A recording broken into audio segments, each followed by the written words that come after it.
Bem, estamos hoje para trazer nossos comentários sobre o pecado que corrompeu a natureza humana. Bem, ao falar sobre isto, eu quero introduzir mostrando que a doutrina do pecado, conhecida como a martiologia, é um dos pilares da teologia cristã. Desde a queda, narrada em Gênesis capítulo 3, a corrupção da natureza humana tem sido um tema central na revelação bíblica. Hoje, nós vamos buscar esclarecer o conceito de pecado, sua extensão e as heresias que negam a existência. Não só isso, mas também o perigo que tais ensinamentos representa para a igreja cristã atual. Pois bem, então vamos estar iniciando por uma breve análise da doutrina bíblica do pecado, que nós chamamos de a martiologia. É que as Escrituras diz que o pecado é apresentado como transgressão da lei de Deus. Então basta observar a primeira carta de João, o capítulo de número 3 e o versículo de número 4, que a Bíblia nos mostra esse pecado sendo transgressor, não apenas isso, mas também apresentam como iniquidade. E basta olhar o Salmo 51 e o versículo de número 5. Bem, como iniquidade, a palavra grega para pecado é chamada de amartia, que significa errar o alvo, indicando um afastamento do padrão divino. E parece-me que tivemos uma lição bíblica já falando sobre a questão do pecado, a definição do pecado. Mas hoje eu quero chamar a atenção para a extensão do pecado. Nas Escrituras, o pecado afetou a toda a humanidade. E isso é importante quando observamos a carta de Paulo aos Romanos, o capítulo 3, o versículo 23, que afeta a humanidade, não apenas isso, mas trazendo também a morte espiritual e a separação de Deus. Isso é corroborado na carta de Paulo aos Efésios, capítulo 2, versículo de 1 a 3. Portanto, o conceito de pecado original, ele está presente lá em Romanos, capítulo 5, versículo 12.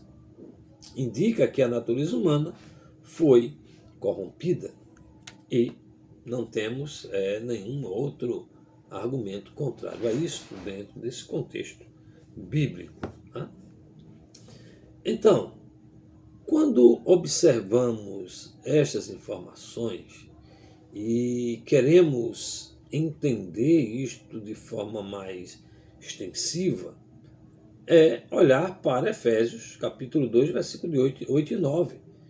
Porque a queda de Adão resultou na depravação total da humanidade. E essa doutrina já era ensinada por Agostinho e sustentada pela teologia reformada pentecostal, e também a pentecostal, não só a reformada, é que o homem não pode salvar-se por si mesmo. E daí, Efésios 2 e 8 corrobora de forma incisiva.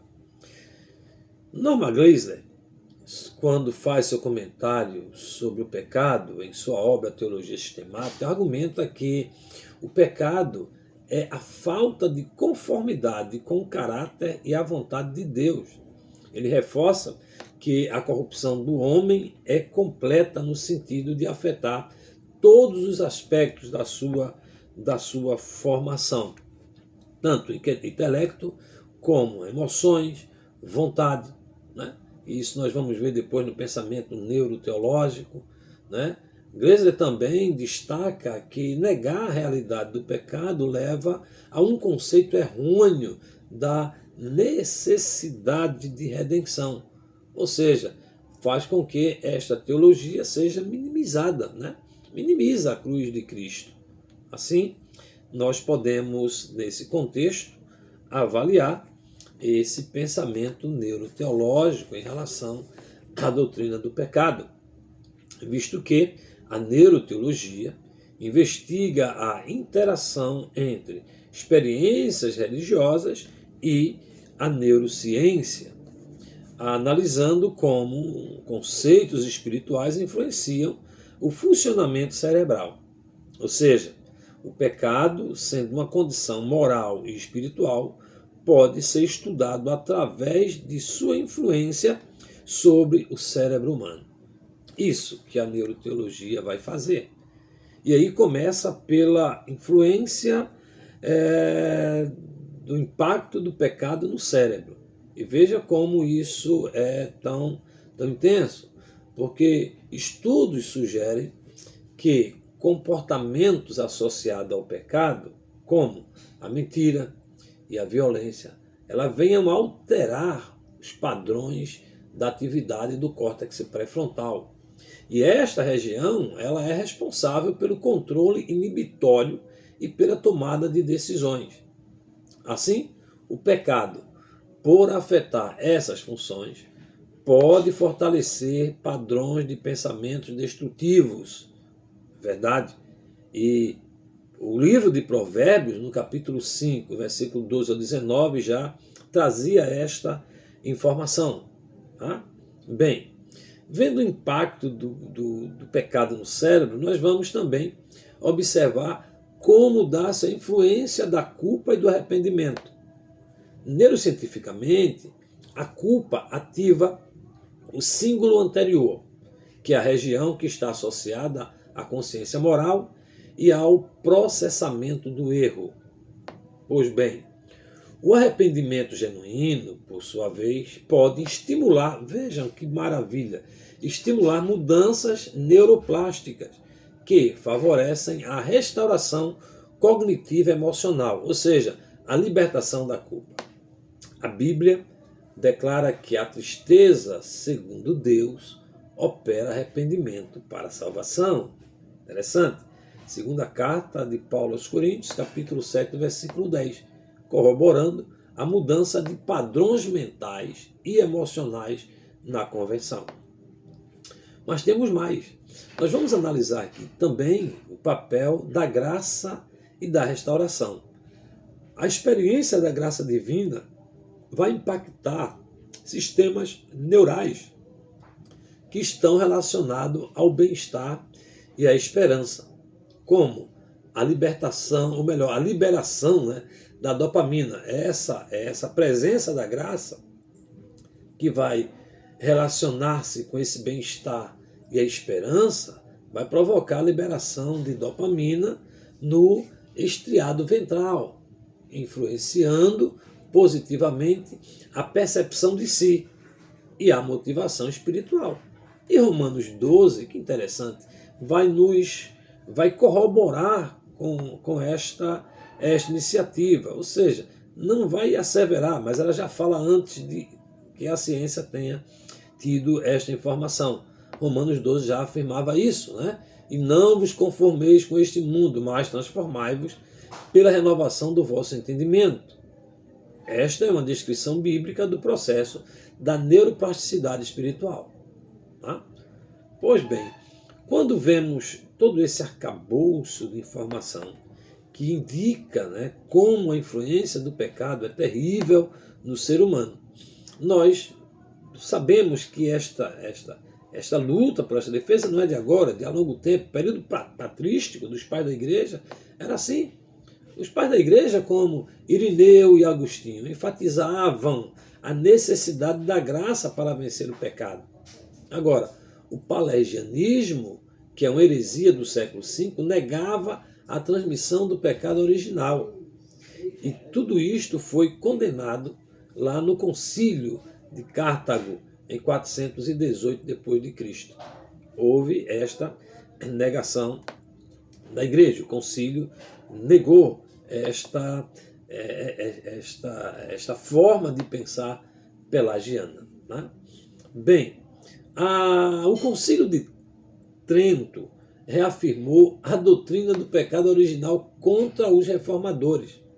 Já os reformadores, como Lutero e Calvino, defenderam o pecado Defenderam que o pecado afastou totalmente a natureza humana. A natureza está caída. Então, essas heresias procuram negar esta universalidade do pecado. Algumas delas podem ser citadas aqui. A primeira delas é o gnosticismo, que afirmava e afirma, né, que o pecado era apenas uma ilusão material. Veja, enquanto o pelagianismo negava a herança do pecado original, ou seja, era contrário ao que o que Paulo diz aos Romanos. E hoje temos o liberalismo teológico, que reinterpreta o pecado apenas como uma construção social. Tudo é social, né? Tudo é social. Que é os que são adeptos dessas ideologias, principalmente as ideologias de esquerda, elas atentam muito para essa questão religiosa, trazendo para si, por exemplo, exemplos de Cristo como sendo exemplos sociais, né? De bem-estar social, e esquecem da questão da alma humana e da redenção. Pois bem, estas heresias trazem perigos para a igreja, porque a negação do pecado ela vai minar a necessidade da redenção em Cristo e levar à apostasia. É o que acabamos de falar em relação das ideologias de esquerdas aí. A influência do humanismo secular também tem relativizado a doutrina do pecado nas igrejas contemporâneas, né? Assim, eu reservei 2 textos aqui que podem corroborar com essa verdade, né? Que a humanidade toda está inserida nesse contexto do pecado original. O pecado passou a todos os homens estão nascendo no pecado. Assim, o pecado corrompeu a natureza humana e a negação dessa realidade leva a graves desvios doutrinários. Lembrando que a igreja deve permanecer firme na defesa da doutrina bíblica, afirmando a necessidade da graça de Deus para a salvação. A neuroteologia corrobora com essas verdades ao demonstrar como o pecado afeta não apenas o espírito, mas também o funcionamento cerebral, e como a redenção pode trazer transformações cognitiva e emocional. No contexto geral, traz a salvação da alma. Portanto, quero agradecer a todos e até a nossa próxima aula.